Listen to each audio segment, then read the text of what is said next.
அருமையானவர்களே, இந்த நாளிலும் அவனுடைய வார்த்தையை நான் இடத்திலே கொண்டு வருகிறேன். இயேசுவின் ஒரு வார்த்தை போதும் நம்முடைய சூழ்நிலையை அப்படியே மாற்றிடும். அவருடைய ஒரு வார்த்தை போதும் அற்புதங்களை செய்ய. அவருடைய ஒரு வார்த்தை போதும் நம் சரீர பலவீனங்களை மாற்ற. அவருடைய ஒரு வார்த்தை. வேதத்தில் யோவான் 4:46-54 வரை பாருங்க.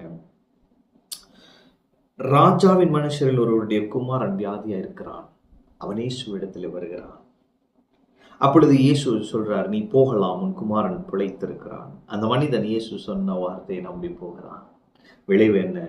அவன் போகையில் அவனுடைய ஊழியக்காரர் வந்து சொல்றாங்க, உன்னுடைய குமாரன் பிழைத்திருக்கிறான்.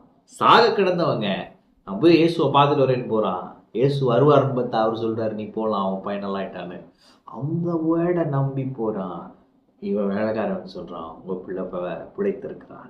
உன்னை இவனுக்கு ஒரு ஆச்சரியம் என்னன்னா, எப்ப என்ன சொல்றாங்க, நேற்று இந்த நேரம், அப்போ நேற்று 7ஆம் மணி நேரம் ஜுரம் அவனை விட்டு நீங்கினது என்று சொல்லுகிறான்.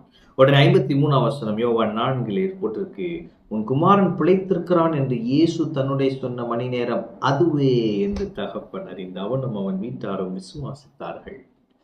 அவன் அப்ப இயேசுவின் ஒரு வார்த்தை, அந்த வார்த்தையை ரிலீஸ் பண்ண உடனே அற்புதம் நடக்குது. இன்னைக்கு நான் சொல்றேன், வார்த்தை அனுப்பப்பட்டு இருக்கிறது. நீங்க நம்புங்க, நம்பி உங்க காரியத்தை செய்யுங்க, நம்பி அந்த பிஸ்னஸ்ல ஒரு அடி எடுத்து வைங்க. தேவனுடைய வார்த்தையை நம்பி அவர் சொல்லியிருக்கிறாருங்க, அந்த வார்த்தையை பிடித்து கொண்டு உங்க புதிய லெவல்குள்ள நீங்க போங்க. ஒருவேளை ஊழியம் செஞ்சுட்டு இருக்கீங்க, இதை அடுத்த லெவல் கொண்டு போகணும், அடுத்ததை செய்யணும்னு ஆண்டவர் சொல்லியிருக்கிறாரு, நான் என்ன செய்யறதுன்னு தெரிலன்றீங்கன்னா இந்த வார்த்தையை நம்பி நீங்க அடி எடுத்து வைங்க.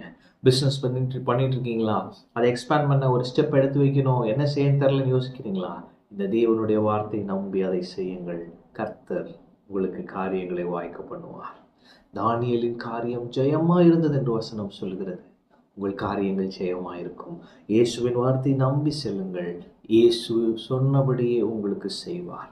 அவர் சொன்னபடியே உங்களுடைய வாழ்க்கையின் காரியங்கள் அழகாக, அம்சமாக, அற்புதமாக மாறும். இயேசுவின் வார்த்தை நம்பி சென்றான், தன் குமாரனை அவன் திரும்ப பெற்றுக்கொண்டான். இன்று இயேசுவின் வார்த்தை நம்பி காரியங்களை செய்யுங்க. நீங்கள் இழந்து போகிற காரியங்களை மறுபடியும் திரும்ப பெற்றுக் கொள்வீர்கள். இயேசுவின் வார்த்தை உங்கள் சூழ்நிலையிலே இன்று ஒரு அற்புதத்தை செய்யும். ஆமென். கர்த்தர் உங்களோடு இருக்கிறார். கர்த்தர் உங்களை ஆசீர்வதிப்பார்.